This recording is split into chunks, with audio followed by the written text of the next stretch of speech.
Cet été en Dordogne, les baigneurs ont profité, les gourmands se sont régalés et les curieux se sont cultivés. Bref, contre toute attente, les touristes étaient nombreux dans le département. Une saison estivale parfois même meilleure que les années précédentes.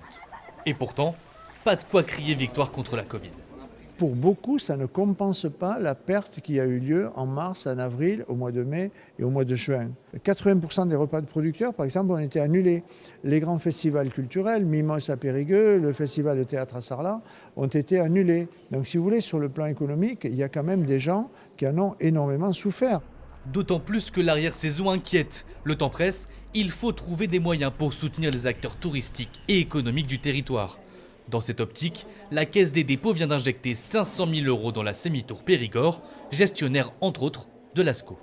La Caisse des dépôts, au travers de la Banque des territoires, va aider les opérateurs d'abord en termes d'ingénierie, comment se réorganiser, comment gérer leurs projets, en termes de capital, d'investissement, pour renforcer les structures et puis en mettant en place aussi des financements, du crédit au travers de la Banque des territoires ou au travers de BPI France pour renforcer le bilan des opérateurs afin qu'ils puissent traverser cette crise. Pour surmonter ces épreuves, il faudra faire revenir les touristes étrangers. Une mission pour l'instant ratée. En témoigne le nombre de passagers à l'aéroport de Bergerac. Il a chuté de 76% depuis le début de l'année.